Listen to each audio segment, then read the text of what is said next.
Vous vous demandez de quand date le premier robot? C'est toute une histoire qui a commencé il y a 3300 ans. Les ancêtres des robots furent les automates, des machines en mouvement préréglé qui exécutent toujours le même enchaînement. Le premier objet mécanique de ce type fut la clepsydre des Babyloniens qui remonte à 1400 avant Jésus-Christ. C'était une horloge qui servait à mesurer le temps grâce à l'écoulement de l'eau se versant d'un récipient dans un autre.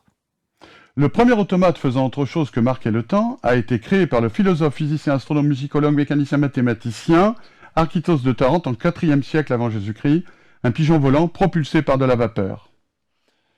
Pour voir un éléphant horloge du Moyen Âge, créé par un mathématicien kurde, il suffit d'aller à Dubaï, où se trouve une reproduction de celui-ci. À la Renaissance, les automates de divertissement se répandent rapidement chez la noblesse, qui les appréciait beaucoup. En 1495, Léonard de Vinci dessina un cavalier en armure qui pouvait se lever, bouger la tête, les mains et les pieds, et quelques années après, il inventa un lion mécanique pour François Ier. Mais l'âge d'or des automates eut lieu durant les 18e et 19e siècles. En 1738, Jacques Vaucanson créa un des plus célèbres automates de l'époque, un canard, capable de caqueter, manger et même digérer sa nourriture. Enfin, presque. C'était de la triche. À propos de triche, justement, parlons de l'affaire du Turc mécanique. Construit en 1770, c'était un automate capable de jouer aux échecs. Il avait l'apparence d'un homme habillé d'une cape et d'un turban assis derrière un meuble qui contenait des engrenages compliqués, censés faire le boulot. En réalité, un vrai joueur d'échecs se cachait dans un compartiment secret et actionnait le mannequin.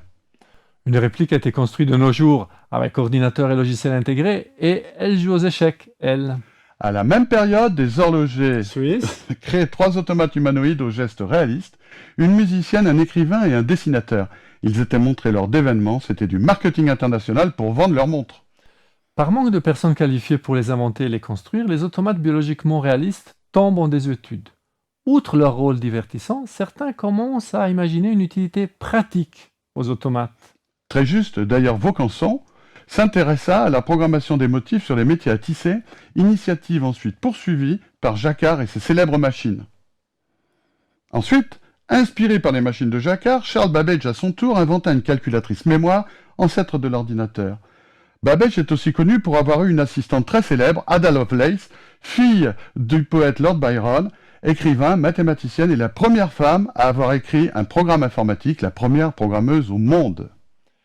Au début du XXe siècle, alors que l'intérêt pour les automates diminuait, apparurent les premiers robots, notamment celui qui est considéré comme le premier d'entre eux, en 1912, Electric Dog.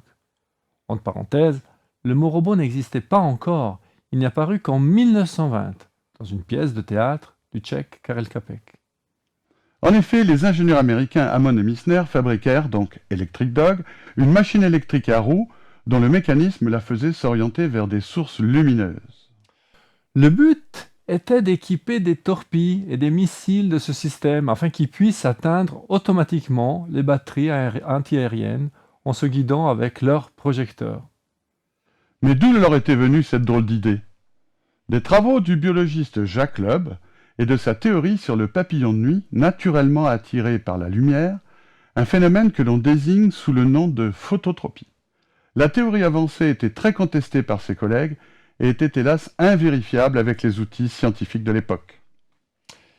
L'expérimentation d'Electric Dog permit de valider cette théorie.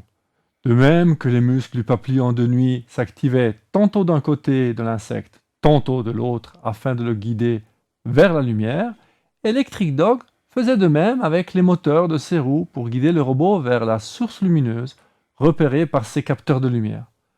Le papillon et Electric Dog n'avançaient pas en ligne droite vers la lumière, mais en oscillant. Ainsi était prouvé que des mécanismes simples pouvaient engendrer des trajectoires complexes. Cette contribution d'Electric Dog à la science fut un véritable événement dans le monde scientifique et dans la presse, par l'originalité de l'invention elle-même et par son apport à la théorie si novatrice de Jacques Loeb. En science, la nature est toujours une grande inspiratrice, en particulier en robotique. On parle de bio-inspiration ou de biomimétisme.